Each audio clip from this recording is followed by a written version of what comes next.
The Book of Joshua. Joshua chapter 1. After the death of Moses, the servant of the Lord said to Joshua, son of Nun, Moses' assistant, Moses, my servant, is dead. Now then, you and all these people, get ready to cross the river Jordan into the land I am about to give to them, to the Israelites. I will give you every place where you set your foot, as I promised Moses. Your territory will extend from the desert to Lebanon, and from the great river, the Euphrates, all the Hittite country, to the Mediterranean Sea in the west. No one will be able to stand against you all the days of your life. As I was with Moses, so I will be with you. I will never leave you nor forsake you. Be strong and courageous, because you will lead these people to inherit the land I swore to their ancestors to give them. Be strong and very courageous. Be careful to obey all the law my servant Moses gave you. Do not turn from it to the right or to the left, that you may be successful wherever you go. Keep this book of the law always on your lips. Meditate on it day and night, so that you may be careful to do everything written in it. Then you will be prosperous and successful. Have I not commanded you? Be strong and courageous. Do not be afraid. Do not be discouraged. For the Lord your God will be with you, wherever you go. So Joshua ordered the officers of the people, Go through the camp and tell the people, Get your provisions ready. 3 days from now you will cross the Jordan here to go in and take possession of the land the Lord your God is giving you for your own. But to the Reubenites, the Gadites, and the half-tribe of Manasseh, Joshua said, Remember the command that Moses the servant of the Lord gave you after he said, The Lord your God will give you rest by giving you this land. Your wives, your children, and your livestock may stay in the land that Moses gave you east of the Jordan, but all your fighting men, ready for battle, must cross over ahead of your fellow Israelites. You are to help them until the Lord gives them rest, as he has done for you, and until they too have taken possession of the land that the Lord your God is giving them. After that, you may go back and occupy your own land, which Moses, the servant of the Lord, gave you east of the Jordan, towards the sunrise. Then they answered Joshua, Whatever you have commanded us we will do, and wherever you send us we will go. Just as we fully obeyed Moses, so we will obey you. Only may the Lord your God be with you, as he was with Moses. Whoever rebels against your word and does not obey it, whatever you may command them will be put to death. Only be strong and courageous. Joshua chapter 2. Then Joshua son of Nun secretly sent 2 spies from Shittim. Go, look over the land, he said, especially Jericho. So they went and entered the house of a prostitute named Rahab and stayed there.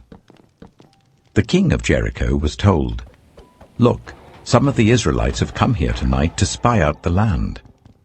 So the king of Jericho sent this message to Rahab, Bring out the men who came to you and entered your house, because they have come to spy out the whole land. But the woman had taken the 2 men and hidden them. She said, Yes, the men came to me, but I did not know where they had come from. At dusk, when it was time to close the city gate, they left. I don't know which way they went. Go after them quickly. You may catch up with them. But she had taken them up to the roof and hidden them under the stalks of flax she had laid out on the roof. So the men set out in pursuit of the spies on the road that leads to the fords of the Jordan, and as soon as the pursuers had gone out, the gate was shut. Before the spies lay down for the night, she went up on the roof and said to them, I know that the Lord has given this land to you, and that a great fear of you has fallen on us, so that all who live in this country are melting in fear because of you. We have heard how the Lord dried up the water of the Red Sea for you when you came out of Egypt, and what you did to Sihon and Og, the 2 kings of the Amorites east of the Jordan, whom you completely destroyed. When we heard of it, our hearts sank, and everyone's courage failed because of you, for the Lord your God is God in heaven above and on the earth below. Now then, please swear to me by the Lord that you will show kindness to my family, because I have shown kindness to you. Give me a sure sign that you will spare the lives of my father and mother, my brothers and sisters, and all who belong to them, and that you will save us from death. Our lives for your lives, the men assured her. If you don't tell what we are doing, we will treat you kindly and faithfully when the Lord gives us the land. So she let them down by a rope through the window, for the house she lived in was part of the city wall. She said to them, "Go to the hills so that the pursuers will not find you. Hide yourselves there for 3 days until they return, and then go on your way." Now the men had said to her, "This oath you made us swear will not be binding on us unless, when we enter the land, you have tied this scarlet cord in the window through which you let us down, and unless you have brought your father and mother, your brothers, and all your family into your house. If any of them go outside your house into the street, their blood will be on their own heads. We will not be responsible. As for those who are in the house with you, their blood will be on our head if a hand is laid on them. But if you tell what we are doing, we will be released from the oath you made us swear." "Agreed," she replied. "Let it be as you say." So she sent them away, and they departed, and she tied the scarlet cord in the window. When they left, they went into the hills and stayed there 3 days, until the pursuers had searched all along the road and returned without finding them. Then the 2 men started back. They went down out of the hills, forded the river, and came to Joshua, son of Nun, and told him everything that had happened to them. They said to Joshua, "The Lord has surely given the whole land into our hands. All the people are melting in fear because of us." Joshua chapter 3. Early in the morning, Joshua and all the Israelites set out from Shittim and went to the Jordan, where they camped before crossing over. After 3 days, the officers went throughout the camp giving orders to the people. "When you see the Ark of the Covenant of the Lord your God, and the Levitical priests carrying it, you are to move out from your positions and follow it. Then you will know which way to go, since you have never been this way before. But keep a distance of about 2,000 cubits between you and the ark. Do not go near it." Joshua told the people, "Consecrate yourselves, for tomorrow the Lord will do amazing things among you." Joshua said to the priests, "Take up the Ark of the Covenant and pass on ahead of the people." So they took it up and went ahead of them. And the Lord said to Joshua, "Today I will begin to exalt you in the eyes of all Israel, so that they may know that I am with you, as I was with Moses. Tell the priests who carry the Ark of the Covenant, when you reach the edge of the Jordan's waters, go and stand in the river." Joshua said to the Israelites, "Come here and listen to the words of the Lord your God. This is how you will know that the living God is among you, and that he will certainly drive out before you the Canaanites, Hittites, Hivites, Perizzites, Girgashites, Amorites, and Jebusites. See, the Ark of the Covenant of the Lord of all the earth will go into the Jordan ahead of you. Now then, choose 12 men from the tribes of Israel, 1 from each tribe. And as soon as the priests who carry the Ark of the Lord of all the earth, set foot in the Jordan, its waters flowing downstream will be cut off and stand up in a heap." So when the people broke camp to cross the Jordan, The priests carrying the Ark of the Covenant went ahead of them. Now the Jordan is in flood all during harvest. Yet as soon as the priests who carried the ark reached the Jordan, and their feet touched the water's edge, the water from upstream stopped flowing. It piled up in a heap a great distance away at a town called Adam, in the vicinity of Zarethan, while the water flowing down to the sea of the Arabah, that is the Dead Sea, was completely cut off. So the people crossed over opposite Jericho. The priests who carried the Ark of the Covenant of the Lord stopped in the middle of the Jordan and stood on dry ground, while all Israel passed by until the whole nation had completed the crossing on dry ground. Joshua chapter 4. When the whole nation had finished crossing the Jordan, the Lord said to Joshua, "Choose 12 men from among the people, 1 from each tribe, and tell them to take up 12 stones from the middle of the Jordan, from right where the priests are standing, and carry them over with you and put them down at the place where you stay tonight." So Joshua called together the 12 men he had appointed from the Israelites, 1 from each tribe, and said to them, "Go over before the ark of the Lord your God into the middle of the Jordan. Each of you is to take up a stone on his shoulder, according to the number of the tribes of the Israelites, to serve as a sign among you. In the future, when your children ask you, 'What do these stones mean?' tell them that the flow of the Jordan was cut off before the Ark of the Covenant of the Lord. When it crossed the Jordan, the waters of the Jordan were cut off. These stones are to be a memorial to the people of Israel forever." So the Israelites did as Joshua commanded them. They took 12 stones from the middle of the Jordan, according to the number of the tribes of the Israelites, as the Lord had told Joshua, and they carried them over with them to their camp where they put them down. Joshua set up the 12 stones that had been in the middle of the Jordan at the spot where the priests who carried the Ark of the Covenant had stood, and they are there to this day. Now the priests who carried the ark remained standing in the middle of the Jordan until everything the Lord had commanded Joshua was done by the people, just as Moses had directed Joshua.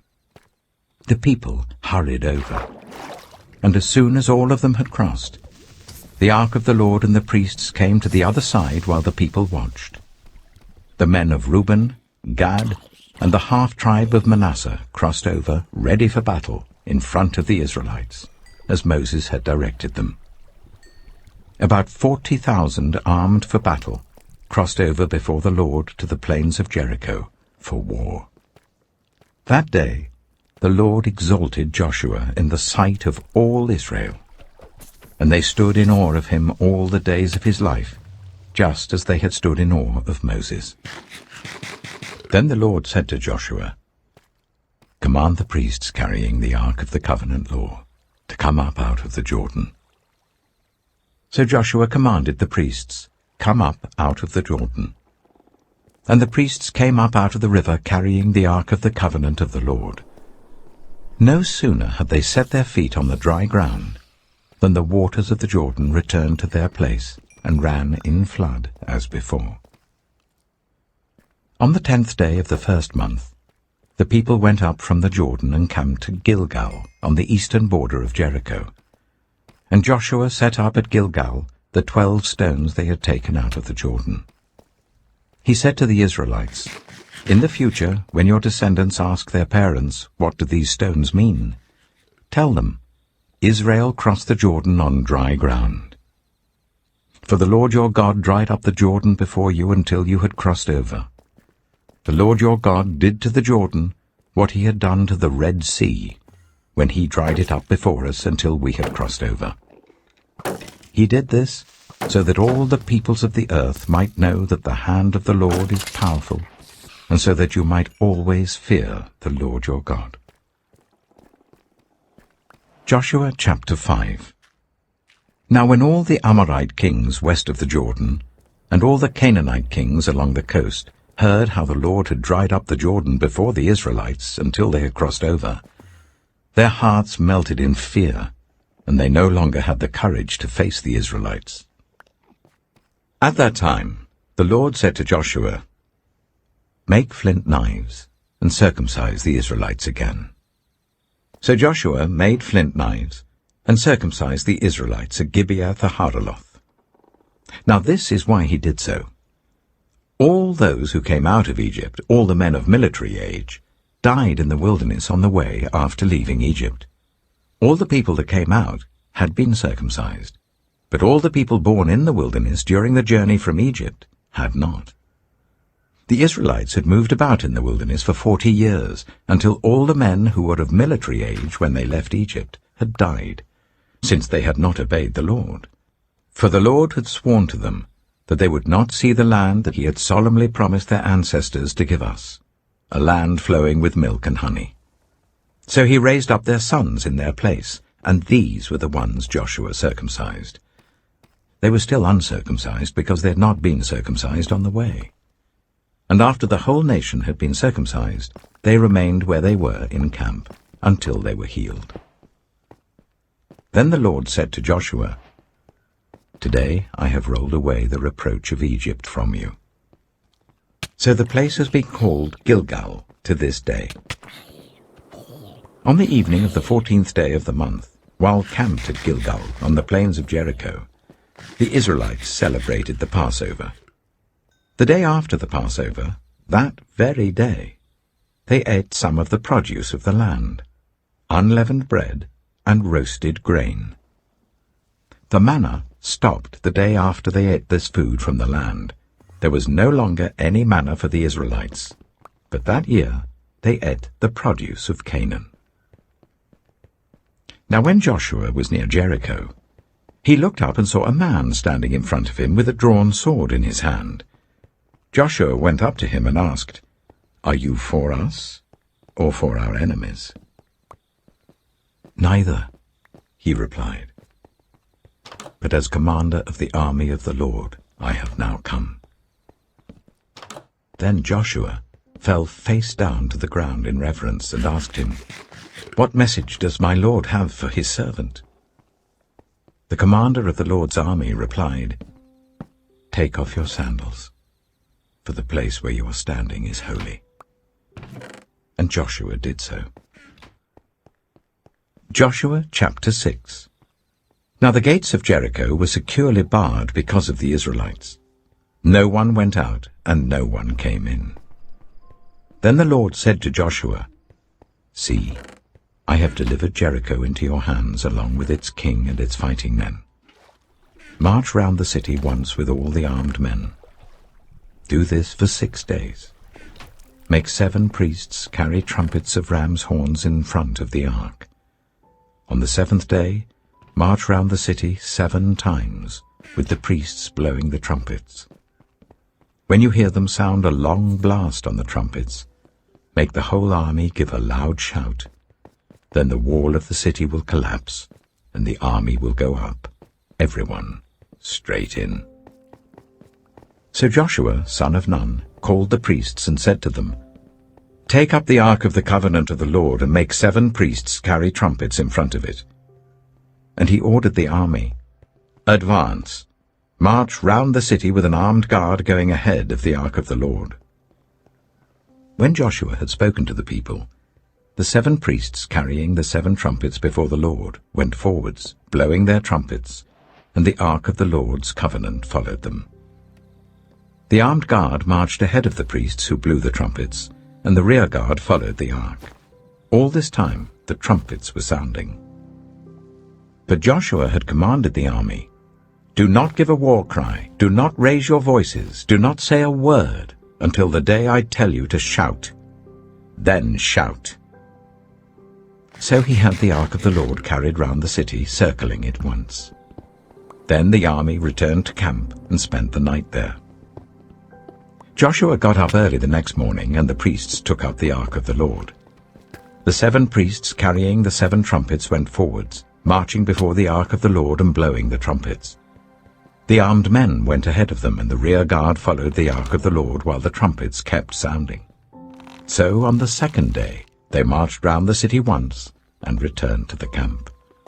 They did this for 6 days. On the 7th day They got up at daybreak and marched round the city 7 times in the same manner, except that on that day they circled the city 7 times. The 7th time round, when the priests sounded the trumpet blast, Joshua commanded the army, "Shout, for the Lord has given you the city." The city and all that is in it are to be devoted to the Lord. Only Rahab the prostitute and all who are with her in her house shall be spared, because she hid the spies we sent. But keep away from the devoted things, so that you will not bring about your own destruction by taking any of them. Otherwise you will make the camp of Israel liable to destruction and bring trouble on it. All the silver and gold and the articles of bronze and iron are sacred to the Lord and must go into his treasury. When the trumpet sounded, the army shouted. And at the sound of the trumpet, when the men gave a loud shout, the wall collapsed. So everyone charged straight in, and they took the city. They devoted the city to the Lord, and destroyed with the sword every living thing in it, men and women, young and old, cattle, sheep, and donkeys. Joshua said to the 2 men who had spied out the land, "Go into the prostitute's house and bring her out, and all who belong to her, in accordance with your oath to her." So the young men who had done the spying went in and brought out Rahab, her father and mother, her brothers and sisters, and all who belonged to her. They brought out her entire family and put them in a place outside the camp of Israel. Then they burned the whole city and everything in it. But they put the silver and gold and the articles of bronze and iron into the treasury of the Lord's house. But Joshua spared Rahab the prostitute, with her family and all who belonged to her, because she hid the men Joshua had sent as spies to Jericho. And she lives among the Israelites to this day. At that time Joshua pronounced this solemn oath: "Cursed before the Lord is the one who undertakes to rebuild this city, Jericho. At the cost of his firstborn son he will lay its foundations. At the cost of his youngest he will set up its gates." So the Lord was with Joshua, and his fame spread throughout the land. Joshua chapter 7. But the Israelites were unfaithful in regard to the devoted things.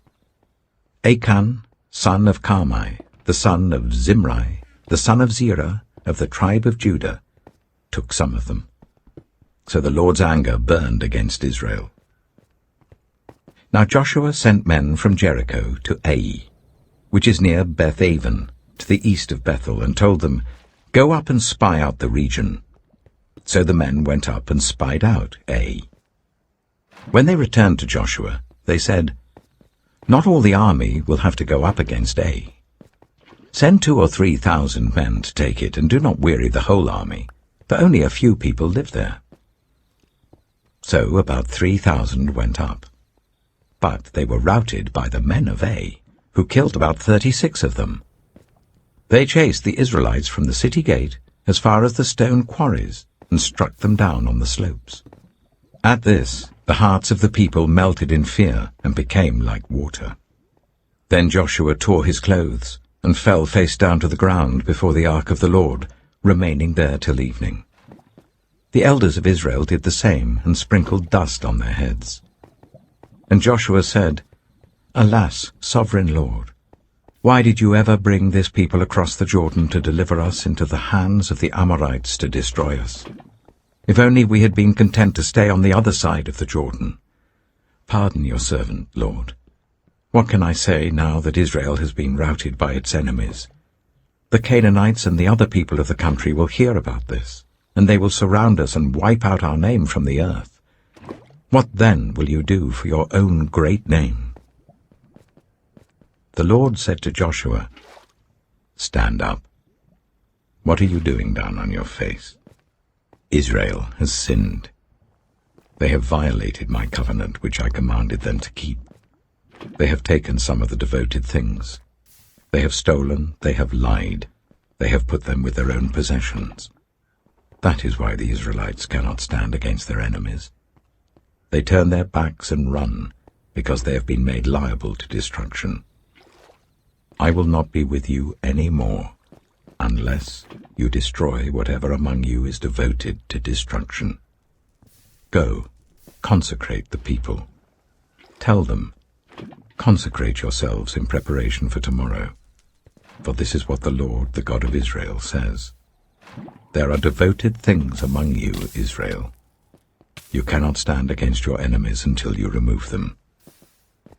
In the morning, present yourselves tribe by tribe. The tribe that the Lord chooses shall come forward, clan by clan. The clan that the Lord chooses shall come forward, family by family. And the family that the Lord chooses shall come forward, man by man. Whoever is caught with the devoted things shall be destroyed by fire, along with all that belongs to him. He has violated the covenant of the Lord, and has done an outrageous thing in Israel. Early the next morning Joshua made Israel come forward by tribes, and Judah was chosen. The clans of Judah came forward, and the Zeorites were chosen. He made the clan of the Zeorites come forward by families, and Zimri was chosen. Joshua made his family come forward man by man, and Achan, son of Carmi, the son of Zimri, the son of Zerah, of the tribe of Judah, was chosen. Then Joshua said to Achan, My son, give glory to the Lord, the God of Israel, and honor him. Tell me what you have done. Do not hide it from me. Achan replied, It is true. I have sinned against the Lord, the God of Israel. This is what I have done.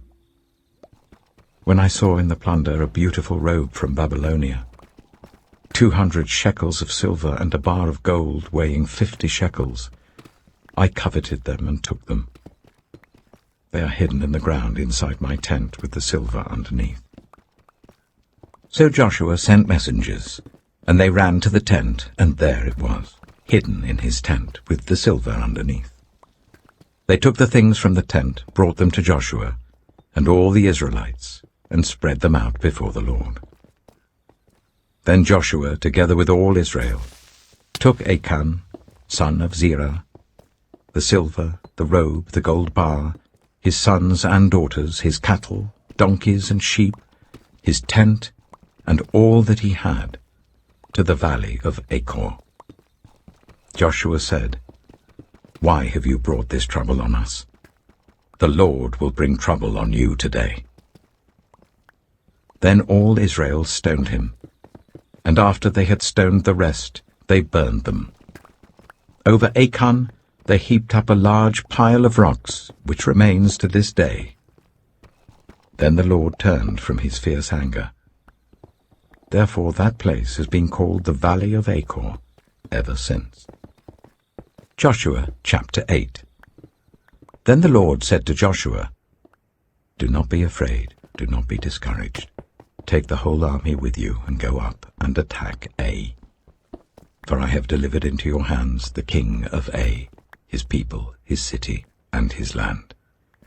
You shall do to Ai and its king as you did to Jericho and its king, except that you may carry off their plunder and livestock for yourselves. Set an ambush behind the city. So Joshua and the whole army moved out to attack Ai. He chose 30,000 of his best fighting men and sent them out at night, with these orders. Listen carefully. You are to set an ambush behind the city. Don't go very far from it. All of you be on the alert. I and all those with me will advance on the city, and when the men come out against us, as they did before, we will flee from them. They will pursue us until we have lured them away from the city, for they will say, They are running away from us as they did before. So when we flee from them, you are to rise up from ambush and take the city. The Lord your God will give it into your hand. When you have taken the city, set it on fire. Do what the Lord has commanded. See to it. You have my orders.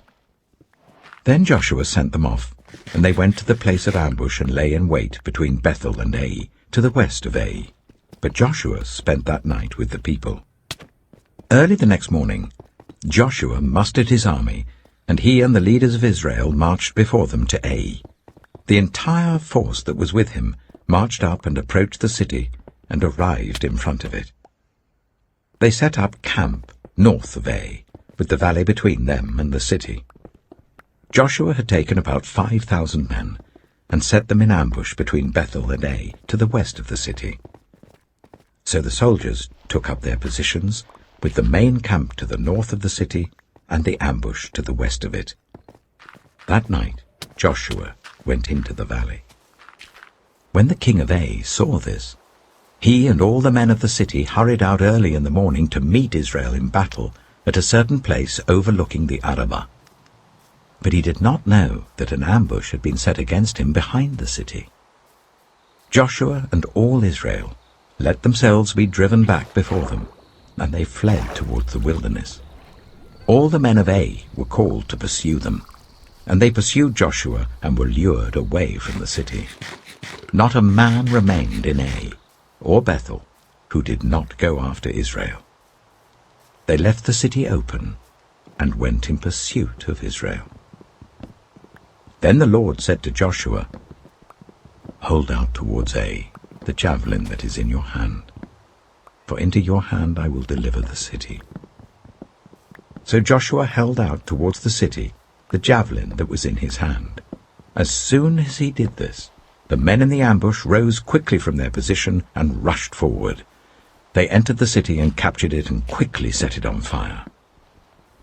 The men of Ai looked back and saw the smoke of the city rising up into the sky, but they had no chance to escape in any direction. The Israelites who had been fleeing towards the wilderness had turned back against their pursuers. For when Joshua and all Israel saw that the ambush had taken the city, and that smoke was going up from the city, they turned round and attacked the men of Ai. Those in the ambush also came out of the city against them, so that they were caught in the middle with Israelites on both sides. Israel cut them down, leaving them neither survivors nor fugitives. But they took the king of Ai alive and brought him to Joshua. When Israel had finished killing all the men of Ai in the fields and in the wilderness where they had chased them, and when every one of them had been put to the sword, all the Israelites returned to Ai and killed those who were in it. 12,000 men and women fell that day, all the people of Ai. For Joshua did not draw back the hand that held out his javelin until he had destroyed all who lived in Ai. But Israel did carry off for themselves the livestock and plunder of this city, as the Lord had instructed Joshua. So Joshua burned Ai and made it a permanent heap of ruins, a desolate place to this day. He impaled the body of the king of Ai on a pole and left it there until evening. At sunset, Joshua ordered them to take the body from the pole and throw it down at the entrance of the city gate. And they raised a large pile of rocks over it, which remains to this day. Then Joshua built on Mount Ebal an altar to the Lord, the God of Israel, as Moses the servant of the Lord had commanded the Israelites. He built it according to what is written in the book of the law of Moses, an altar of uncut stones, on which no iron tool had been used. On it they offered to the Lord burnt offerings and sacrificed fellowship offerings. There, in the presence of the Israelites, Joshua wrote on stones a copy of the law of Moses. All the Israelites, with their elders, officials, and judges, were standing on both sides of the Ark of the Covenant of the Lord, facing the Levitical priests who carried it. Both the foreigners living among them and the native-born were there. Half of the people stood in front of Mount Gerizim, and half of them in front of Mount Ebal, as Moses the servant of the Lord had formerly commanded, when he gave instructions to bless the people of Israel. Afterwards Joshua read all the words of the law, the blessings and the curses, just as it is written in the book of the law. There was not a word of all that Moses had commanded that Joshua did not read to the whole assembly of Israel, including the women and children and the foreigners who lived among them. Joshua chapter 9. Now when all the kings west of the Jordan heard about these things, the kings in the hill country, in the western foothills, and along the entire coast of the Mediterranean Sea as far as Lebanon, the kings of the Hittites, Amorites, Canaanites, Perizzites, Hivites, and Jebusites, they came together to wage war against Joshua and Israel.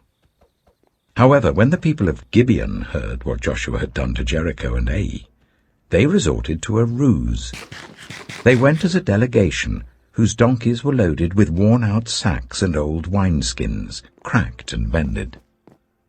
They put worn and patched sandals on their feet and wore old clothes. All the bread of their food supply was dry and mouldy. Then they went to Joshua in the camp at Gilgal and said to him and the Israelites, "We have come from a distant country. Make a treaty with us." The Israelites said to the Hivites, "But perhaps you live near us, so how can we make a treaty with you?" "Well, we are your servants," they said to Joshua. But Joshua asked, "Who are you, and where do you come from?" They answered, "Your servants have come from a very distant country, because of the fame of the Lord your God.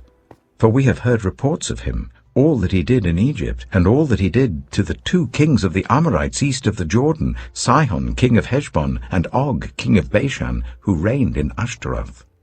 And our elders and all those living in our country said to us, 'Take provisions for your journey, go and meet them, and say to them, We are your servants, make a treaty with us.' This bread of ours was warm when we packed it at home on the day we left to come to you. But now see how dry and mouldy it is. And these wineskins that we filled were new, but see how cracked they are. And our clothes and sandals are worn out by the very long journey." The Israelites sampled their provisions, but did not inquire of the Lord. Then Joshua made a treaty of peace with them to let them live, and the leaders of the assembly ratified it by oath.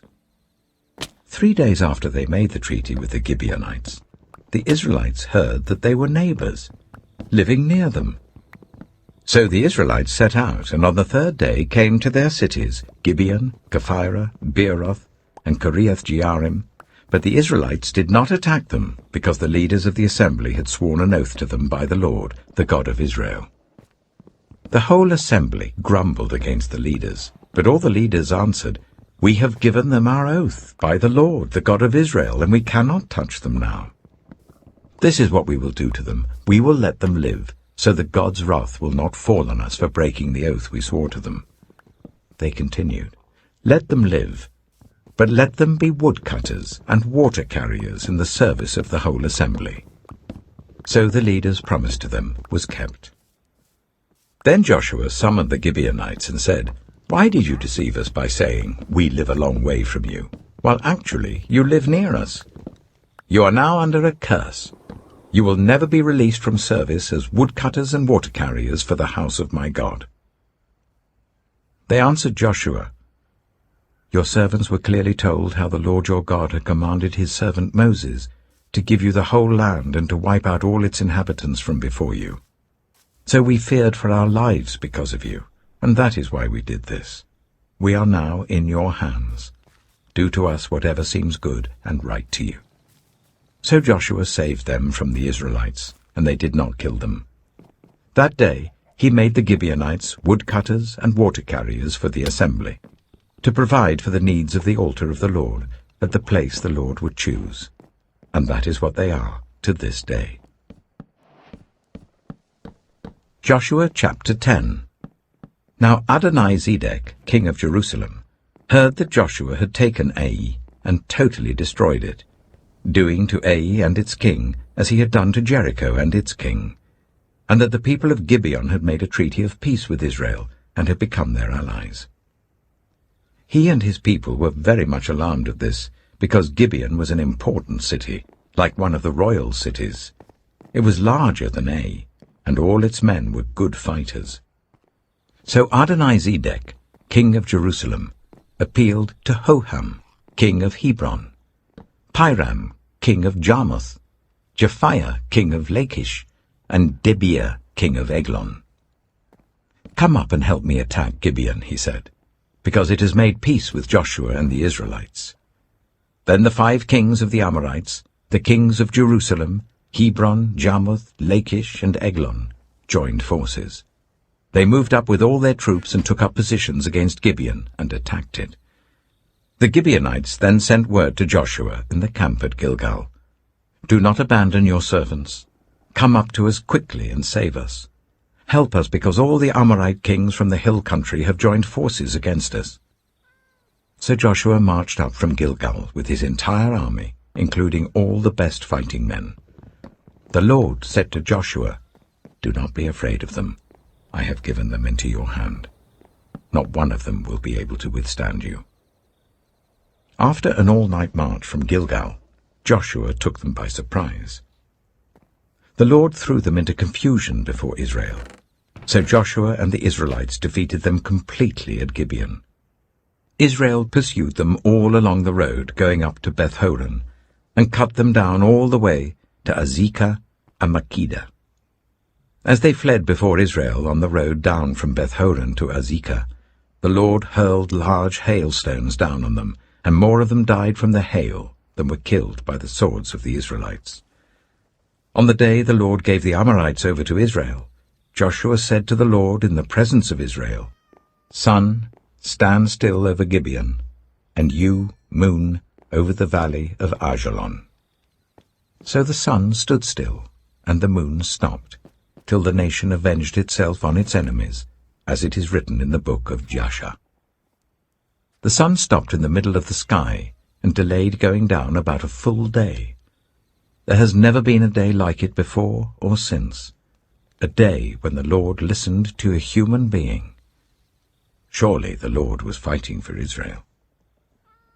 Then Joshua returned with all Israel to the camp at Gilgal. Now the 5 kings had fled and hidden in the cave at Makkedah. When Joshua was told that the 5 kings had been found hiding in the cave at Makkedah, he said, "Roll large rocks up to the mouth of the cave and post some men there to guard it. But don't stop. Pursue your enemies. Attack them from the rear, and don't let them reach their cities, for the Lord your God has given them into your hand." So Joshua and the Israelites defeated them completely, but a few survivors managed to reach their fortified cities. The whole army then returned safely to Joshua in the camp at Makkedah, and no one uttered a word against the Israelites. Joshua said, "Open the mouth of the cave and bring those 5 kings out to me." So they brought the 5 kings out of the cave, the kings of Jerusalem, Hebron, Jarmuth, Lachish, and Eglon. When they had brought these kings to Joshua, he summoned all the men of Israel and said to the army commanders who had come with him, "Come here, and put your feet on the necks of these kings." So they came forward and placed their feet on their necks.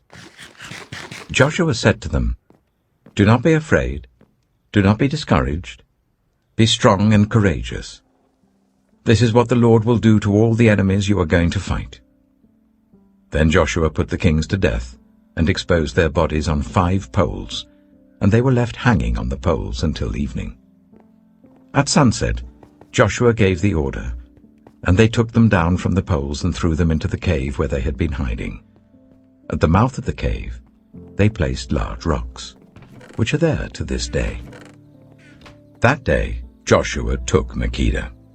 He put the city and its king to the sword and totally destroyed everyone in it. He left no survivors. And he did to the king of Makkedah as he had done to the king of Jericho.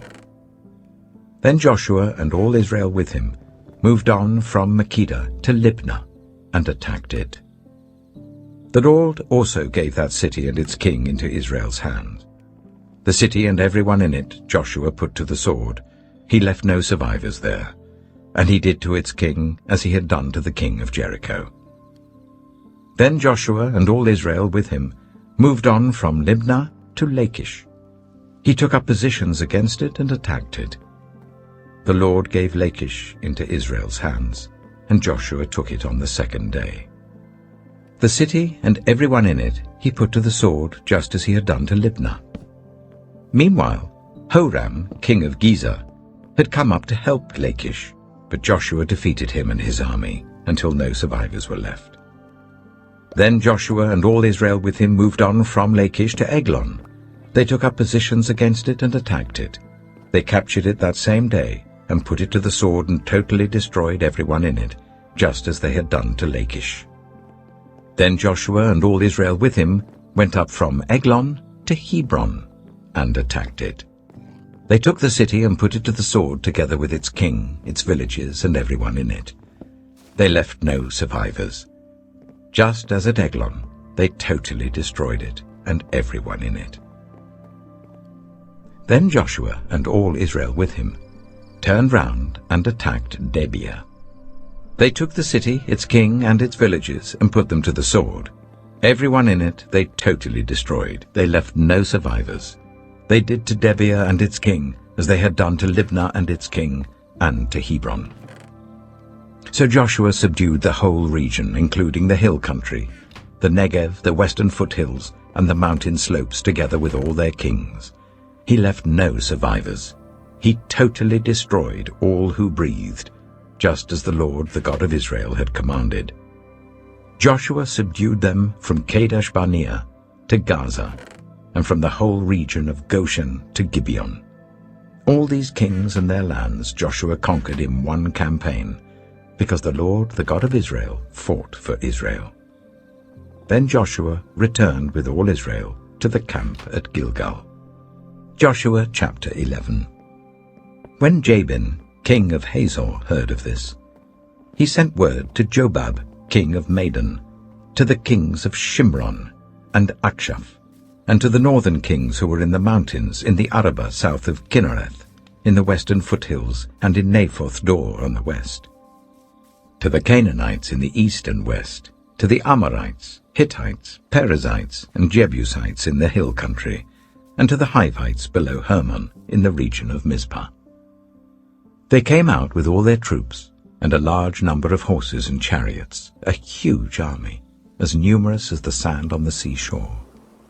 All these kings joined forces and made camp together at the waters of Merom to fight against Israel. The Lord said to Joshua, "Do not be afraid of them, because by this time tomorrow I will hand all of them, slain, over to Israel. You are to hamstring their horses and burn their chariots." So Joshua and his whole army came against them suddenly at the waters of Merom and attacked them, and the Lord gave them into the hand of Israel. They defeated them and pursued them all the way to Greater Sidon, to Misrephoth Maim, and to the valley of Mizpah on the east, until no survivors were left. Joshua did to them as the Lord had directed. He hamstrung their horses and burned their chariots. At that time Joshua turned back and captured Hazor and put its king to the sword. Hazor had been the head of all these kingdoms.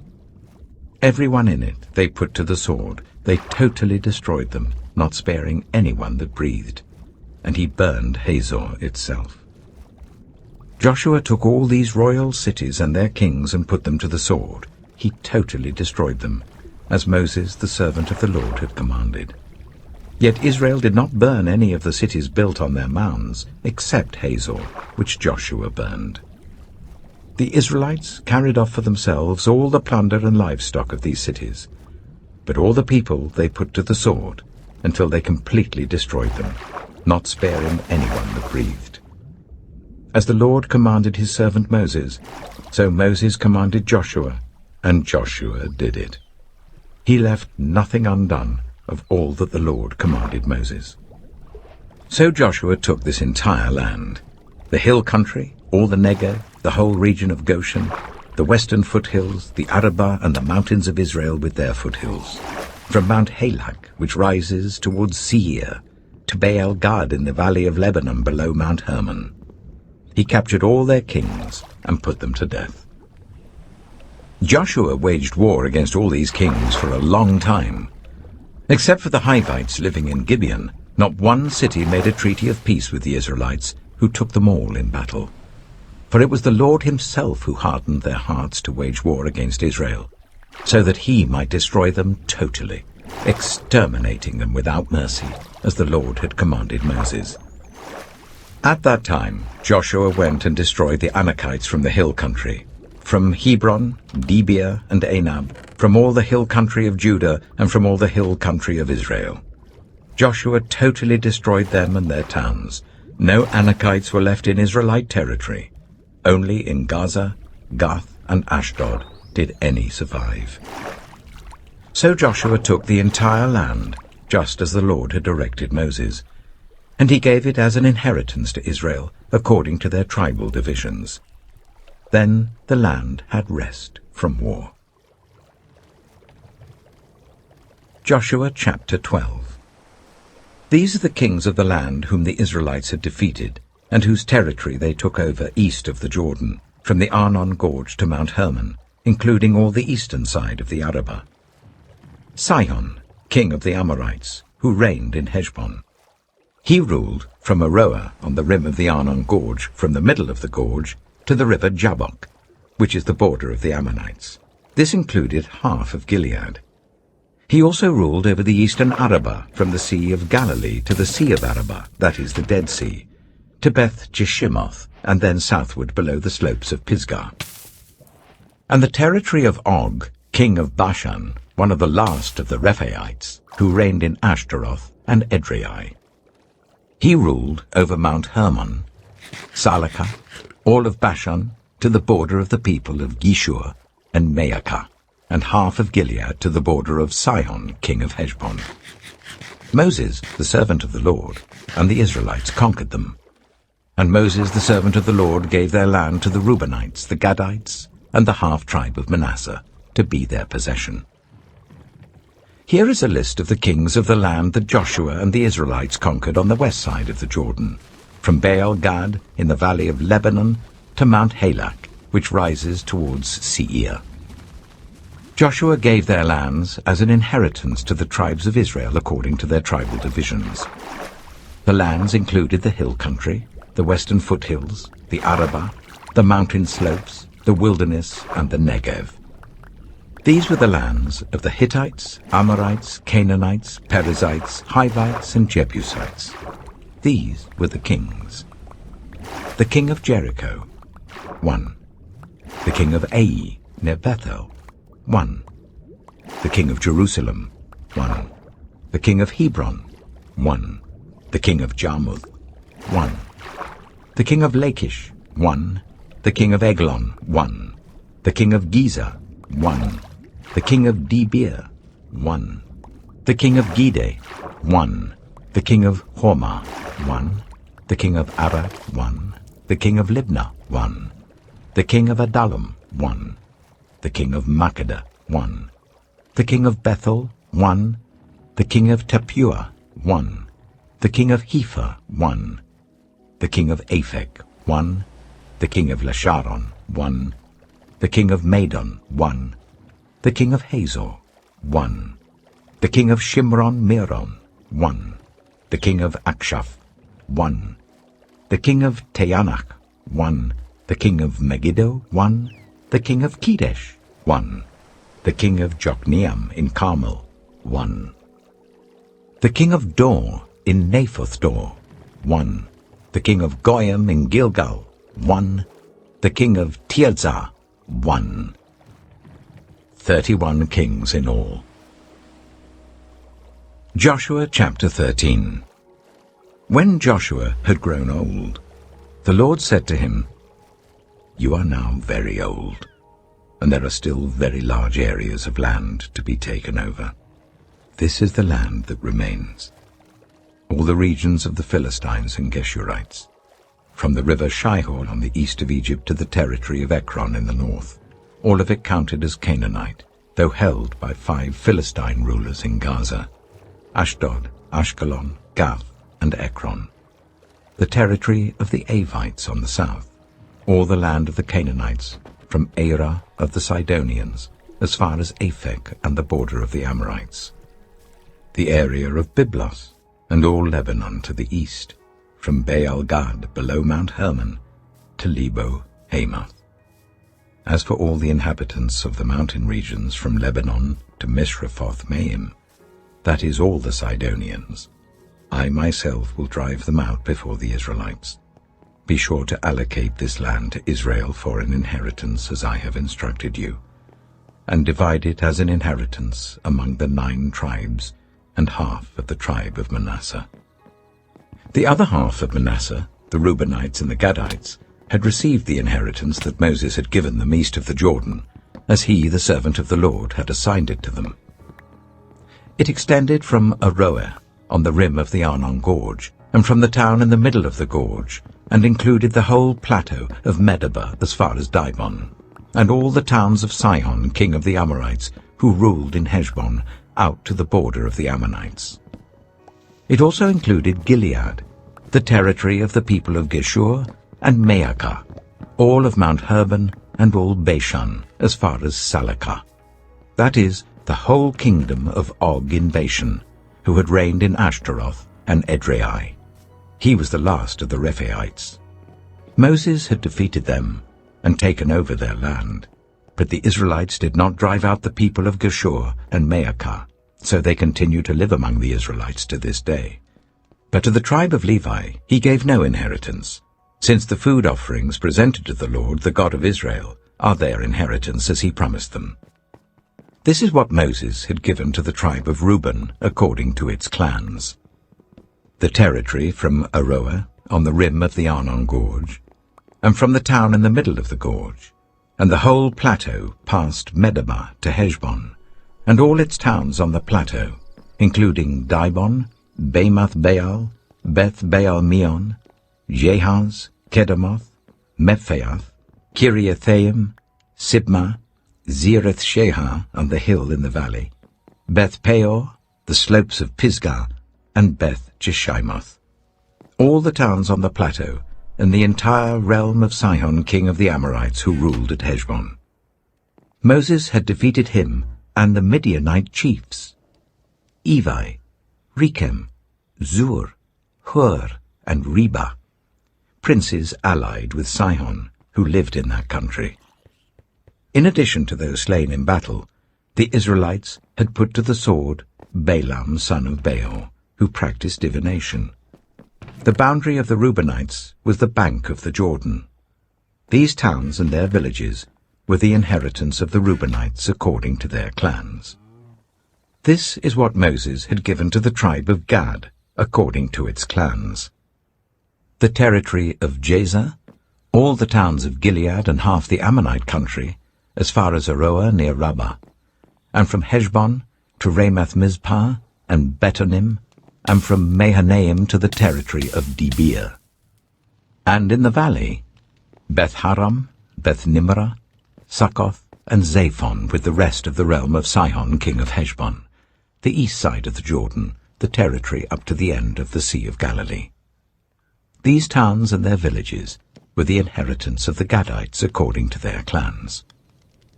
This is what Moses had given to the half-tribe of Manasseh, that is, to half the family of the descendants of Manasseh according to its clans. The territory extending from Mahanaim and including all of Bashan, the entire realm of Og, king of Bashan, all the settlements of Jair in Bashan, 60 towns, half of Gilead and Ashtaroth and Edrei, the royal cities of Og in Bashan. This was for the descendants of Machir son of Manasseh, for half of the sons of Machir according to their clans. This is the inheritance Moses had given when he was in the plains of Moab, across the Jordan east of Jericho. But to the tribe of Levi, Moses had given no inheritance. The Lord, the God of Israel, is their inheritance, as he promised them. Joshua chapter 14. Now these are the areas the Israelites received as an inheritance in the land of Canaan, which Eleazar the priest, Joshua son of Nun, and the heads of the tribal clans of Israel allotted to them. Their inheritances were assigned by lot to the 9½ tribes, as the Lord had commanded through Moses. Moses had granted the 2½ tribes their inheritance east of the Jordan, but had not granted the Levites an inheritance among the rest. For Joseph's descendants had become 2 tribes, Manasseh and Ephraim. The Levites received no share of the land, but only towns to live in, with pasture lands for their flocks and herds. So the Israelites divided the land, just as the Lord had commanded Moses. Now the people of Judah approached Joshua at Gilgal, and Caleb, son of Jephunneh the Kenizzite, said to him, "You know what the Lord said to Moses, the man of God, at Kadesh-barnea about you and me. I was 40 years old when Moses, the servant of the Lord, sent me from Kadesh-barnea to explore the land. And I brought him back a report according to my convictions. But my fellow Israelites who went up with me made the hearts of the people sink. I, however, followed the Lord my God wholeheartedly.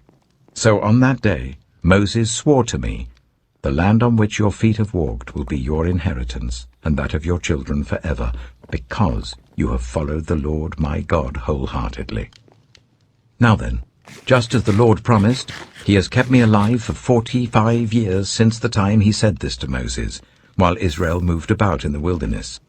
So here I am today, 85 years old. I am still as strong today as the day Moses sent me out. I'm just as vigorous to go out to battle now as I was then. Now give me this hill country that the Lord promised me that day. You yourself heard then that the Anakites were there, and their cities were large and fortified. But the Lord helping me, I will drive them out, just as he said." Then Joshua blessed Caleb, son of Jephunneh, and gave him Hebron as his inheritance. So Hebron has belonged to Caleb, son of Jephunneh the Kenizzite, ever since, because he followed the Lord, the God of Israel, wholeheartedly. Hebron used to be called Kiriath-arba, after Arba, who was the greatest man among the Anakites. Then the land had rest from war. Joshua chapter 15. The land allotted to the tribe of Judah, according to its clans, extended down to the territory of Edom, to the desert of Zin in the extreme south. Their southern boundary started from the bay at the southern end of the Dead Sea, crossed south of Scorpion Pass, continued on to Zin, and went over to the south of Kadesh-barnea. Then it ran past Hezron, up to Adar, and curved round to Karka. It then passed along to Azmon and joined the Wadi of Egypt, ending at the Mediterranean Sea. This is their southern boundary. The eastern boundary is the Dead Sea, as far as the mouth of the Jordan. The northern boundary started from the bay of the sea at the mouth of the Jordan, went up to Beth-hoglah, and continued north of Beth-arabah to the stone of Bohan, son of Reuben. The boundary then went up to Debir from the valley of Achor, and turned north to Gilgal, which faces the pass of Adumim, south of the gorge. It continued along to the waters of En-shemesh, and came out at En-rogel. Then it ran up the valley of Ben-hinnom, along the southern slope of the Jebusite city, that is, Jerusalem. From there it climbed to the top of the hill west of the Hinnom Valley, at the northern end of the valley of Rephaim. From the hilltop, the boundary headed towards the spring of the waters of Nephtoah, came out of the towns of Mount Ephron, and went down towards Baalah, that is, Kiriath-jearim. Then it curved westward from Baalah to Mount Seir, ran along the northern slope of Mount Jearim, that is, Kesalon, continued down to Beth-shemesh, and crossed to Timnah. It went to the northern slope of Ekron, turned towards Shikkeron, passed along to Mount Baalah, and reached Jabneel. The boundary ended at the sea. The western boundary is the coastline of the Mediterranean Sea. These are the boundaries around the people of Judah by their clans. In accordance with the Lord's command to him, Joshua gave to Caleb, son of Jephunneh, a portion in Judah, Kiriath-arba, that is, Hebron.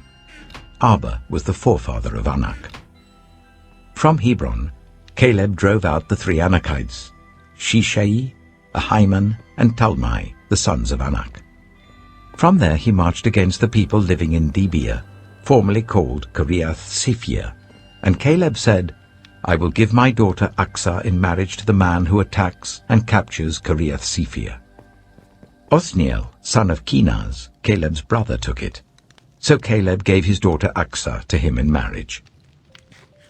One day when she came to Othniel, she urged him to ask her father for a field. When she got off her donkey, Caleb asked her, "What can I do for you?" She replied, "Do me a special favor. Since you have given me land in the Negev, give me also springs of water. So Caleb gave her the upper and lower springs. This is the inheritance of the tribe of Judah, according to its clans.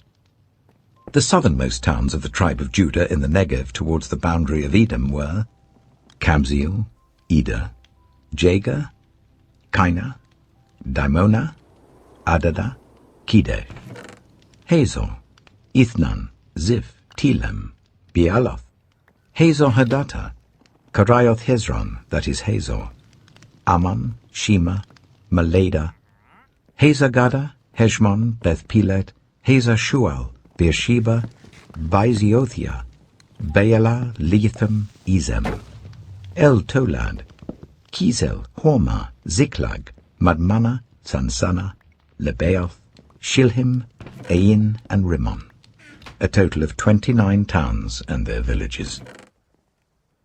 In the western foothills, Eshtaol, Zorah, Ashna, Zanoah, and Ganim, Tappuah, Enam, Jarmuth, Adullam, Sokoh, Asika, Shearaim, Adithaim, and Gedera, or Gederothaim, 14 towns and their villages. Zenan, Hadashah, Migdal-Gad, Dilian, Mizpah, Joktheel, Lachish, Bozkath, Eglon, Kabon, Lamas, Kitlish, Gederoth, Beth-Dagon, Neamah, and Makkedah, 16 towns and their villages. Libnah, Ether, Ashan, Iptha, Ashna, Nizib, Keilah, Aksib, and Marisha, 9 towns and their villages. Ekron, with its surrounding settlements and villages. West of Ekron, all that were in the vicinity of Ashdod, together with their villages. Ashdod, its surrounding settlements and villages, and Gaza, its settlements and villages as far as the Wadi of Egypt and the coastline of the Mediterranean Sea. In the hill country, Shemi, Jatta, Soka, Dana, Kiriath Sana, that is Dibir, Anab, Eshtemoh, Ainim, Goshan, Holon, and Gilo, 11 towns and their villages. Arab, Duma, Ishan, Janim, Beth-Tappuah, Aphekah, Hamtar, Kiriath Arba, that is Hebron, and Zior, 9 towns and their villages. Maon, Carmel, Ziph, Jatta, Jezreel, Yokdeam, Zanoah, Kain, Gibeah, and Timnah, 10 towns and their villages. Halchul, Beth-zur, Gidor, Meerath, Beth-Anoth, and Eltekon, 6 towns and their villages. Kiriath Baal, that is Kiriath Jearim, and Rabbah, 2 towns and their villages. In the wilderness, Beth Arabah, Middin, Sikika, Nibshan, the city of Salt, and En-Gedi, 6 towns and their villages. Judah could not dislodge the Jebusites who were living in Jerusalem. To this day, the Jebusites live there with the people of Judah. Joshua chapter 16. The land allotted to Joseph began at the Jordan east of the springs of Jericho, and went up from there through the desert into the hill country of Bethel. It went on from Bethel, that is, Luz, crossed over to the territory of the Arkites in Ataroth, descended westwards to the territory of the Japhletites as far as the region of Lower Beth-horon, and on to Gezer, ending at the Mediterranean Sea. So Manasseh and Ephraim, the descendants of Joseph, received their inheritance. This was the territory of Ephraim according to its clans. The boundary of their inheritance went from Ataroth-Addar in the east to Upper Beth-horon and continued to the Mediterranean Sea. From Mikmethath on the north it curved eastward to Taanath-Shiloh, passing by it to Genoa on the east. Then it went down from Genoa to Ataroth and Nearah, touched Jericho, and came out of the Jordan. From Tappuah, the border went west to the Keah ravine, and ended at the Mediterranean Sea. This was the inheritance of the tribe of the Ephraimites, according to its clans. It also included all the towns and their villages that were set aside for the Ephraimites within the inheritance of the Manassites. They did not dislodge the Canaanites living in Gezer. To this day, the Canaanites live among the people of Ephraim, but are required to do forced labor. Joshua chapter 17. This was the land allotted to the tribe of Manasseh as Joseph's firstborn, that is, for Machir, Manasseh's firstborn. Machir was the ancestor of the Gileadites, who had received Gilead and Bashan, because the Machirites were great soldiers. So this land was allotted to the rest of the people of Manasseh. The clans of Abiezer, Helek, Azriel, Shechem, Hepher, and Shemaiah. These are the other male descendants of Manasseh, son of Joseph by their clans. Now Zelophehad, son of Hepher, the son of Gilead, the son of Machir, the son of Manasseh, had no sons but only daughters, whose names were Mahlah, Noah, Hoglah, Milcah, and Tirzah. They went to Eleazar the priest, Joshua son of Nun, and the leaders, and said, "The Lord commanded Moses to give us an inheritance amongst our relatives."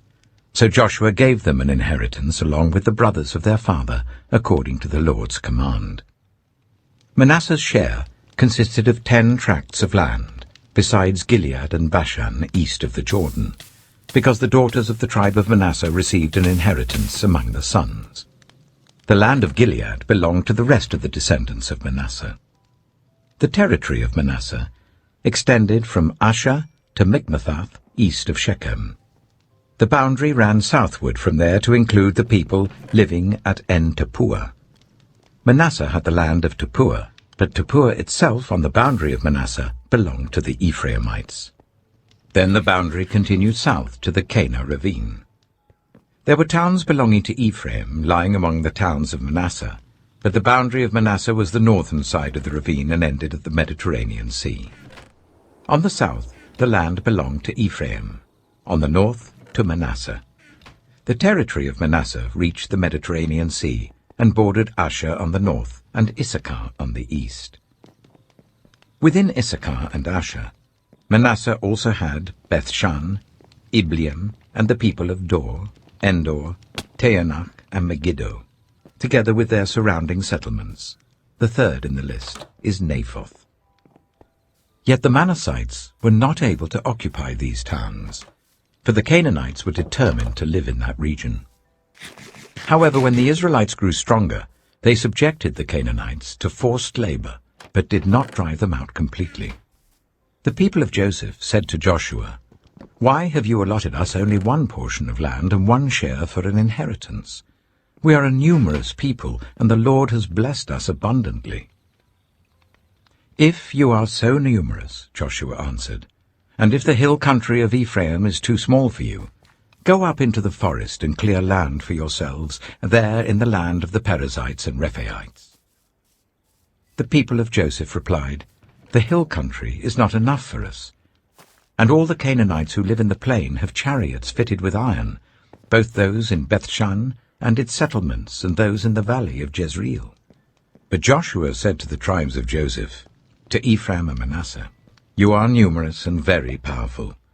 You will have not only one portion of land allotted to you, but the forested hill country as well.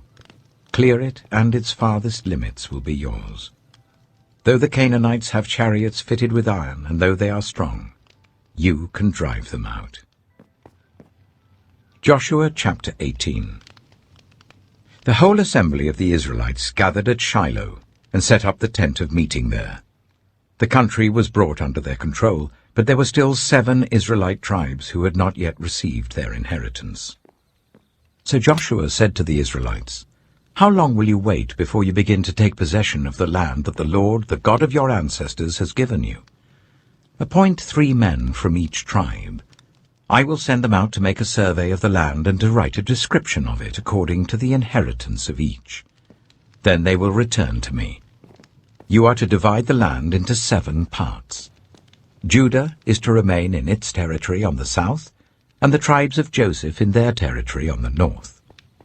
After you have written descriptions of the 7 parts of the land, bring them here to me, and I will cast lots for you in the presence of the Lord our God. The Levites, however, do not get a portion among you, because the priestly service of the Lord is their inheritance. And Gad, Reuben and the half-tribe of Manasseh have already received their inheritance on the east side of the Jordan. Moses, the servant of the Lord, gave it to them.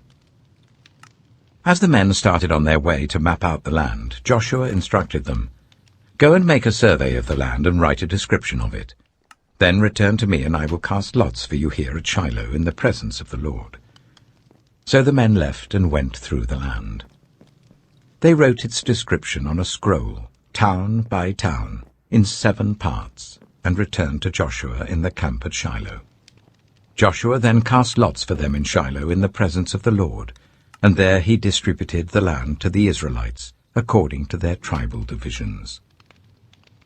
The first lot came up for the tribe of Benjamin according to its clans.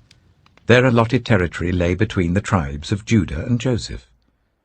On the north side, their boundary began at the Jordan, passed the northern slope of Jericho, and headed west into the hill country, coming out at the wilderness of Beth-aven. From there it crossed to the south slope of Luz, that is Bethel, and went down to Ataroth-adah, on the hill south of Lower Beth-horon. From the hill facing Beth-horon on the south, the boundary turned south along the western side, and came out at Kiriath-baal, that is Kiriath-jearim, a town of the people of Judah. This was the western side. The southern side began at the outskirts of Kiriath-jearim on the west, and the boundary came out at the spring of the waters of Nephtoah. The boundary went down to the foot of the hill facing the valley of Ben-Hinnom, north of the valley of Rephaim. It continued down the Hinnom valley along the southern slope of the Jebusite city, and so to En-rogel. It then curved north, went to En-shemesh, continued to Geliloth, which faces the pass of Adumim, and ran down to the stone of Bohan son of Reuben. It continued to the northern slope of Beth-arabah, and on down into the Arabah. It then went to the northern slope of Beth-hoglah, and came out at the northern bay of the Dead Sea, at the mouth of the Jordan in the south. This was the southern boundary. The Jordan formed the boundary on the eastern side. These were the boundaries that marked out the inheritance of the clans of Benjamin on all sides. The tribe of Benjamin, according to its clans, had the following cities: Jericho, Beth-hoglah, Emek-keziz, Beth-arabah, Zimraim, Bethel, Avim, Parah, Ophrah, Kepha-ammoni, Ophnai, and Geba, 12 towns and their villages. Gibeon, Ramah, Beeroth, Mizpah, Kephirah, Mozah, Rechem, Irpeel, Taralah, Zelah, Haeleph, the Jebusite city, that is Jerusalem, Gibeah and Kiriath, 14 towns and their villages. This was the inheritance of Benjamin for its clans. Joshua chapter 19. The second lot came out for the tribe of Simeon according to its clans. Their inheritance lay within the territory of Judah. It included Beersheba, or Sheba, Maledah, Hazar-shual, Bala, Itzem, Eltolad, Bethel, Hormah, Ziklag, Beth-marcaboth, Hazar-susah, Beth-lebaoth, and Sharuhen, My bad. 13 towns and their villages. Ain, Rimmon, Ether, and Ashon, 4 towns and their villages, and all the villages around these towns as far as Baalath-beer, Ramah in the Negev. Ooh, hella clutch. This was the inheritance of the tribe of the Simeonites according to its clutch. clans. The inheritance of the is he lagging Simeonites again? was taken Oh, from the let's share listen. of Judah, because Judah's portion was more than they needed. So the Simeonites received their inheritance Dang, let within me the mace you. territory of Judah. The third lot came up for Zebulun according to its clans. The boundary of their inheritance went as far as Sarid. Going west, it ran to Maralah, touched Jabesheth, and extended to the ravine near Jokneam. Killing you. It turned east from Sarid towards the sunrise to the territory of Kisloth-Tabor, and went on to Dabarat, and No, up to cannot kill Japhia. me. Then it continued eastward to Gath-hepher and Eth-kazin. It came out at Rimmon and turned towards Nia. Come back. Oh, There the he boundary left, he went left. round on the north to Hanathon, Where did he go? and ended at the valley of Iptha-el. Included were Katath, Nahalal, Shimron, Idalah, and Oh Bethlehem. man, that didn't work. There were 12 towns and their villages. These towns and their villages were the inheritance of Zebulun according to its clans. The fourth lot came out for Issachar according to its clans. Their territory included Jezreel, Kesaloth, Shunem, Hatharaim, Shion, Anharat, Wait, give me Rabbith, all the Kishion, crystals. I need crystals. Ebeth, Remeth, Enganim, Enhada, and I don't have. Beth Oh Pazzez. wait, I have one. I have some. The boundary touched Tabor, Shahazuma, and Beth Shemesh, and ended at the What Jordan. is that crystal PvP? There were 16 towns and You their have to do villages. crystal PvP. To prove These that towns and their crystal PvP villages is were better. the inheritance of the tribe of Issachar according to its clans. You The suck. fifth lot came out for the tribe of Asher according to its clans. Their territory included Helkath, Halai, Beaton, Akshaph, Alamelech, Amad, and Mishal. On the west, My bad, the my bad. boundary touched Carmel and Shihor Libnath. It then turned east towards Beth Dagon, touched Zebulun and the valley of Ithael, and went north to Beth Emek and Nahiel, If passing you Kabul you're gonna on the blow left. yourself up. You just blew It yourself went up. to Abdon, Rehob, For what Hammon, reason? and Kana, as far as Look, Greater Mace Sidon. PvP. Watch this. The boundary then turned back towards Ramah Move! and went to the fortified city of Tyre, turned towards Hussar, and came out of the Mediterranean Okay. Sea in the region of Akzib, Amma, Oh, you better come back. Aphek, Oh, you and ran. Rehob. That's it. You suck. There were 22 towns and their villages. These towns and their villages were the inheritance of the tribe of Asher according to its clans. You're gonna show me the speed of your The sixth brain. lot Slow ass. came out for Naphtali according to its clans. Their boundary went from Heleph and the large tree, the Nami. Zeananim, Wait, you threw passing your sword. Here, Adami your sword Nekeb is here, your sword and is here. Jabneel to Lakan, Hurry up before I and blow it ending up. at the Jordan. The boundary ran west through Your sword is Asnoth there. Tabor and came out at Hukkok. It touched Zebulun on the south, Asher on the west, and the Jordan on the Crystal east. PvP is actually The cool. fortified cities were Ziddim, Zer, Hamath, hold on, Rakath, hold on. Kinnereth, Time for Adama, Mace Ramah, PvP. Hazor, Kedesh, Edrei, En Oh, man, it didn't Hazor, work. Iron, Migdal El, Oh, you're in. Horem, Hold on, I'm coming. Beth I'm coming. Anath, and Beth Shemesh. No, There were come to where I was. 19 towns and their villages. These towns and their villages were the inheritance of the tribe of Naphtali according to its clans. Dog, I need The rockets. seventh I need lot rockets. came out for the tribe of Dan according to its clans. Wait, hold on. I need The rockets. territory of their inheritance included Zorah, Eshtaol, Shemesh, Shealabin, Ajalon, Ithla, Elon, yeah. Timnah, Yeah. Ekron, Elteke, Gibbethon, Okay, so you know how Baalath, Jehud, Benebirach, If you moved Gath out Rimmon, of my way. Mijakon, Look, and look, Rakon, okay, so just look. with the area okay. facing Joppa. Look. Grab a When the crystal. territory of the Danites was lost No, to no, them, no, no. they went up Did you- and did you attacked know? Lishem, No, stop, took stop, it, stop. put it to the sword, and occupied it. They settled No, in look, Lishem look, and look, named look, it look, Dan look, look. after their ancestor. Oh! These towns and their villages were the Damn. inheritance of the tribe of Dan according to its I'm clans. teaching him something, though. When they had finished dividing the land Now, into if its you allotted please- portions, the Israelites gave Joshua son of Nun an inheritance Okay, among bet. them, as the Lord had commanded. They gave him the town he asked for, Timnath Serah, That's what in happens. the hill country of Ephraim, What happens when what? and he built up the town and settled That's there. when you try to interrupt my lesson. These are the territories that Damn. Eleazar the priest, Joshua son of Nun, and the heads of the tribal No. clans of Israel assigned by lot at Shiloh Can in you the hurry presence up? Can of you the hurry Lord up? at the Come here. entrance to the tent of meeting. And so they Hold finished on, let me dividing light the up the place real land. quick. Joshua chapter 20.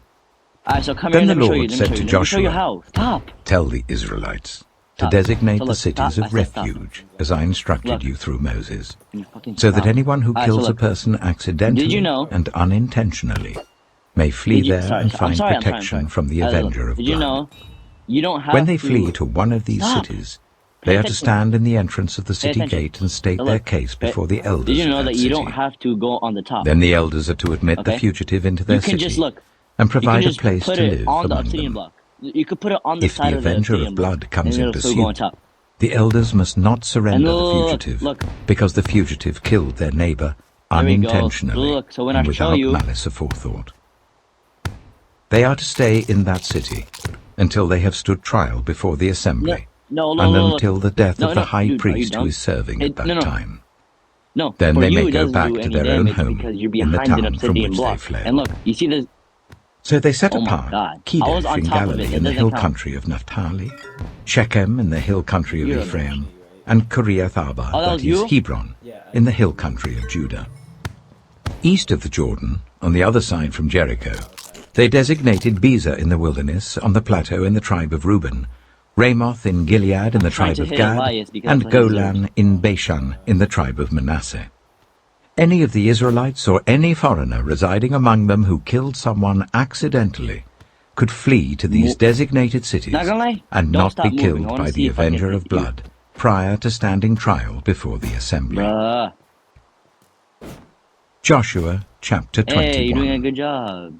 Now the family Such a good heads boy. of the Levites approached Eleazar the priest, Joshua son of Nun, and the heads of the other tribal families of Israel at Shiloh in Canaan, what? and said to them, "The Lord commanded through Moses that you Okay, give us no, watch me, towns look, to look, live watch in me. with pasture lands Look. for our livestock." Pay attention. Watch me So, hit this as the creeper. Lord had commanded, the Israelites gave the Levites the following towns and pasture lands out I of their missed. own inheritance. The first lot came out for the Kohathites according to Alright, where their you at? clans.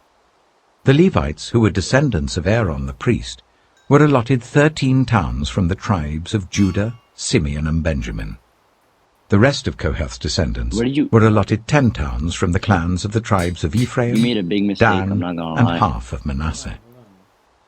Oh, I The missed. Why did I descendants of move? Gershon were allotted 13 towns Bro, you from the gave yourself clans of the strength tribes 0. of Issachar, Asher, Naphtali, and the half-tribe of Manasseh in No, Bashan. look. Check if you even have strength. The descendants of Check if you Merari, even have according to strength. their clans, received 12 towns from the tribes of Reuben, Gad, and Can Zebulun. you stop? So the Israelites allotted to the Levites these towns and their pasture lands, as the Lord had commanded through Moses. From the I'm tribes low-key of feeling Judah like and Wembley. Simeon, I'm feeling they like Wembley. allotted the following towns by name. These towns were assigned to the descendants You're of what? Aaron, who were from the Kohathite clans of the Levites, because the That's first lucky your lot fault fell for to trying them. to kill me. They gave them Kiriath Arba, that is Hebron, with its surrounding pasture land in the hill country of Judah. Arba was the forefather of Anak. But the Of course you're fields and using a villages shield, bro. around You're the trying to be city like- they had given to Caleb, son Trying of to be like Jephunneh, unstable. as his Oh, possession. dead. I'm dead. I'm dead. I'm dead. So, to the descendants of Aaron the priest, they gave Hebron, a city of You know what? refuge Just for because one you said that, accused I'm of coming for you. murder, Libnah, Jatir, Eshtemoa, Holon, Dude, Dibir, it's called Ain, Mace PvP, Jatta, and Beth Electro Shemesh, together with their pasture lands. You know what? Fine. 9 towns fine, from these 2 fine, tribes. Fine.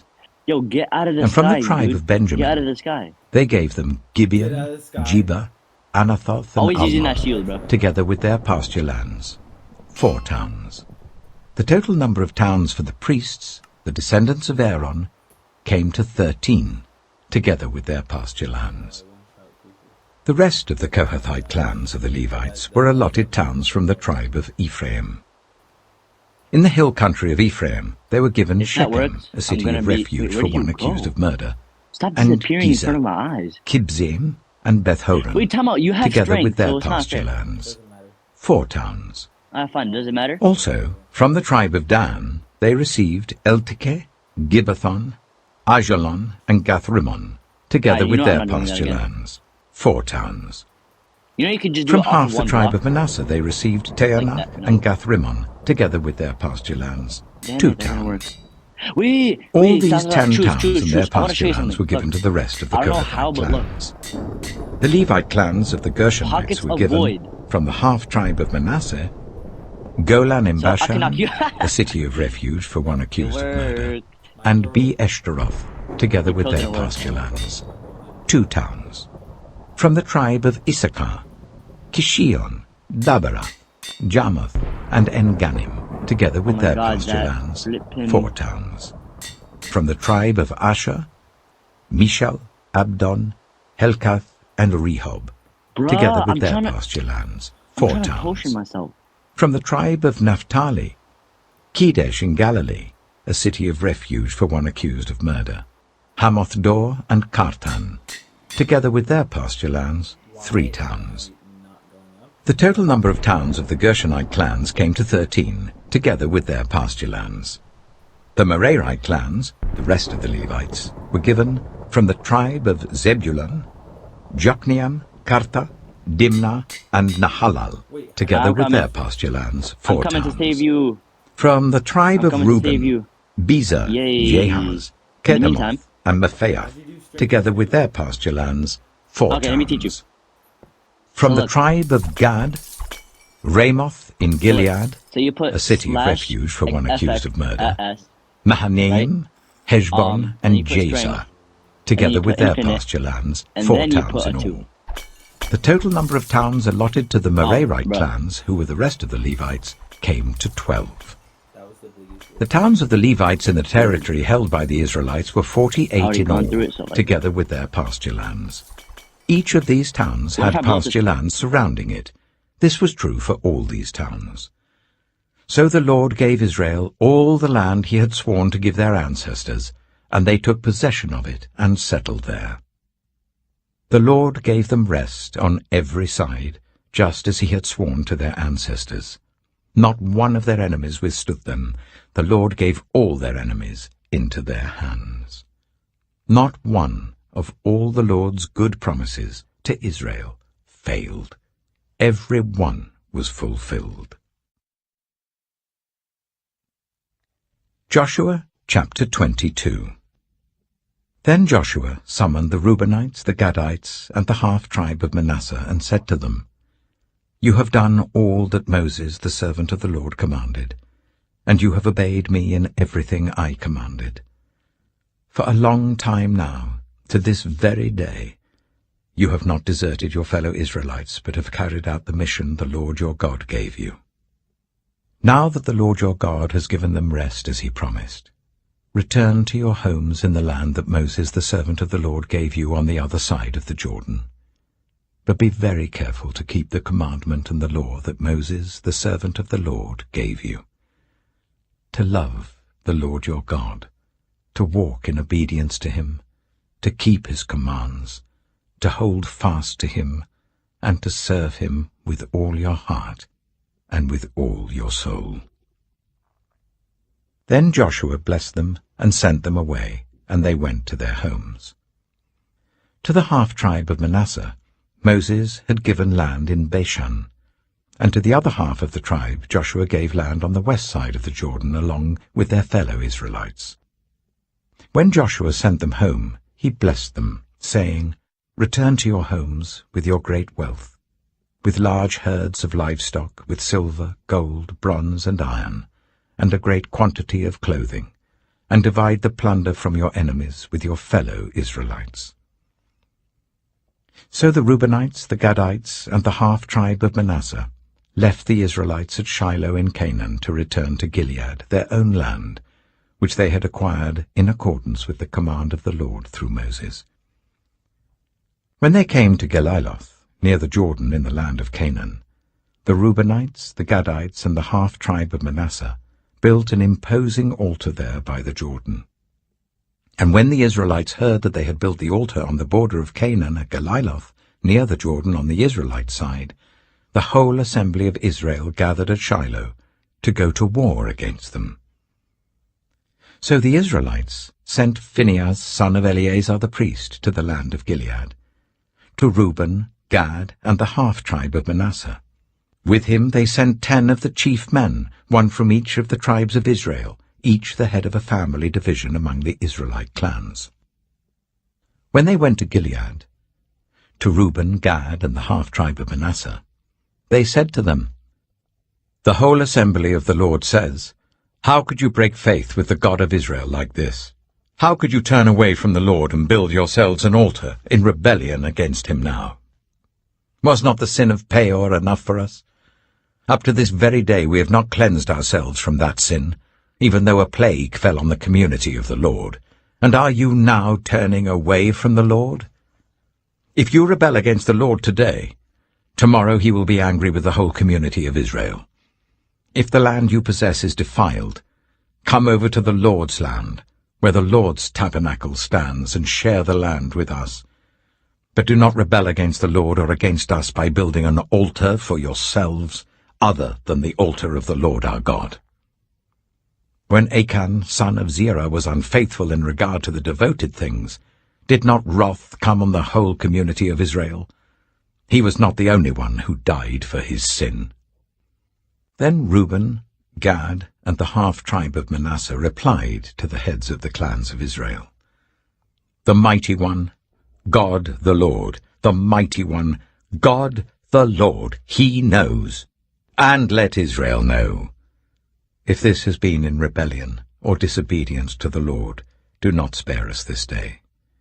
If we have built our own altar to turn away from the Lord and to offer burnt offerings and grain offerings, or to sacrifice fellowship offerings on it, may the Lord Himself call us to account. No, we did it for fear that some day your descendants might say to ours, 'What do you have to do with the Lord, the God of Israel?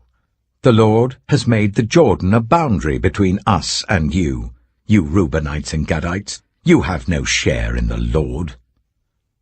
So your descendants might cause ours to stop fearing the Lord.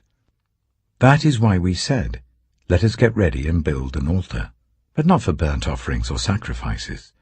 On the contrary, it is to be a witness between us and you and the generations that follow, that we will worship the Lord at His sanctuary with our burnt offerings, sacrifices, and fellowship offerings. Then in the future your descendants will not be able to say to ours, 'You have no share in the Lord.'" And we said, "If they ever say this to us, or to our descendants, we will answer, 'Look at the replica of the Lord's altar, which our ancestors built, not for burnt offerings and sacrifices, but as a witness between us and you.' Far be it from us to rebel against the Lord and turn away from Him today by building an altar for burnt offerings, grain offerings, and sacrifices, other than the altar of the Lord our God that stands before His tabernacle." When Phinehas the priest and the leaders of the community, the heads of the clans of the Israelites, heard what Reuben, Gad, and Manasseh had to say, they were pleased. And Phinehas, son of Eleazar the priest, said to Reuben, Gad, and Manasseh, "Today we know that the Lord is with us, because you have not been unfaithful to the Lord in this matter. Now you have rescued the Israelites from the Lord's hand." Then Phinehas, son of Eleazar the priest, and the leaders returned to Canaan from their meeting with the Reubenites and Gadites in Gilead, and reported to the Israelites. They were glad to hear the report and praised God, and they talked no more about going to war against them to devastate the country where the Reubenites and the Gadites lived. And the Reubenites and the Gadites gave the altar this name: "A witness between us that the Lord is God." Joshua chapter 23. After a long time had passed, and the Lord had given Israel rest from all their enemies around them, Joshua, by then a very old man, summoned all Israel, their elders, leaders, judges, and officials, and said to them, "I am very old. You yourselves have seen everything the Lord your God has done to all these nations for your sake. It was the Lord your God who fought for you. Remember how I have allotted as an inheritance for your tribes all the land of the nations that remain, the nations I conquered, between the Jordan and the Mediterranean Sea in the west. The Lord your God Himself will push them out for your sake. He will drive them out before you, and you will take possession of their land, as the Lord your God promised you. Be very strong. Be careful to obey all that is written in the book of the law of Moses, without turning aside to the right or to the left. Do not associate with these nations that remain among you. Do not invoke the names of their gods or swear by them. You must not serve them or bow down to them. But you are to hold fast to the Lord your God as you have until now. The Lord has driven out before you great and powerful nations. To this day no one has been able to withstand you. One of you routs 1,000, because the Lord your God fights for you just as He promised. So be very careful to love the Lord your God. But if you turn away and ally yourselves with the survivors of these nations that remain among you, and if you intermarry with them and associate with them, then you may be sure that the Lord your God will no longer drive out these nations before you. Instead, they will become snares and traps for you, whips on your backs and thorns in your eyes, until you perish from this good land which the Lord your God has given you. Now I am about to go the way of all the earth. You know with all your heart and soul that not one of all the good promises the Lord your God gave you has failed. Every promise has been fulfilled. Not one has failed. But just as all the good things the Lord your God has promised you have come to you, so he will bring on you all the evil things he has threatened, until the Lord your God has destroyed you from this good land he has given you. If you violate the covenant of the Lord your God which he commanded you, and go and serve other gods and bow down to them, the Lord's anger will burn against you, and you will quickly perish from the good land he has given you. Joshua chapter 24. Then Joshua assembled all the tribes of Israel at Shechem. He summoned the elders, leaders, judges, and officials of Israel, and they presented themselves before God. Joshua said to all the people, "This is what the Lord, the God of Israel, says.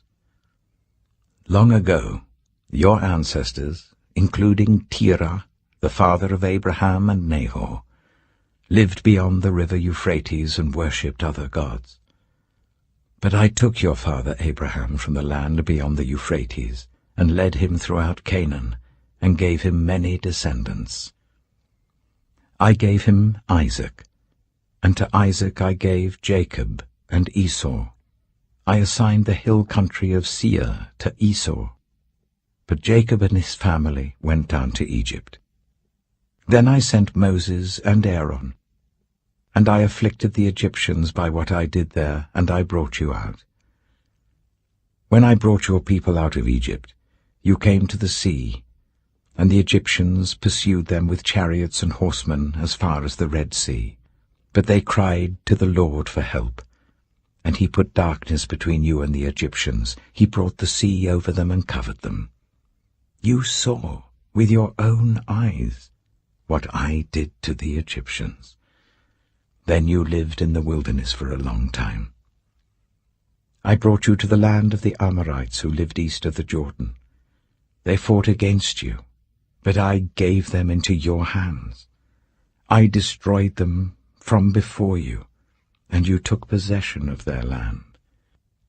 When Balak, son of Zippor, the king of Moab, prepared to fight against Israel, he sent for Balaam, son of Beor, to put a curse on you. But I would not listen to Balaam, so he blessed you again and again, and I delivered you out of his hand. Then you crossed the Jordan and came to Jericho. The citizens of Jericho fought against you, as did also the Amorites, Perizzites, Canaanites, Hittites, Girgashites, Hivites, and Jebusites. But I gave them into your hands. I sent the hornet ahead of you, which drove them out before you, also the 2 Amorite kings. You did not do it with your own sword and bow. So I gave you a land on which you did not toil, and cities you did not build, and you live in them and eat from vineyards and olive groves that you did not plant. Now fear the Lord, and serve him with all faithfulness. Throw away the gods your ancestors worshipped beyond the river Euphrates and in Egypt, and serve the Lord. But if serving the Lord seems undesirable to you, then choose for yourselves this day whom you will serve, whether the gods your ancestors served beyond the Euphrates, or the gods of the Amorites in whose land you are living. But as for me and my household, we will serve the Lord." Then the people answered, "Far be it from us to forsake the Lord to serve other gods. It was the Lord our God himself who brought us and our parents up out of Egypt, from that land of slavery, and performed those great signs before our eyes. He protected us on our entire journey and among all the nations through which we traveled. And the Lord drove out before us all the nations, including the Amorites who lived in the land. We too will serve the Lord, because he is our God. Joshua said to the people, "You are not able to serve the Lord. He is a holy God. He is a jealous God.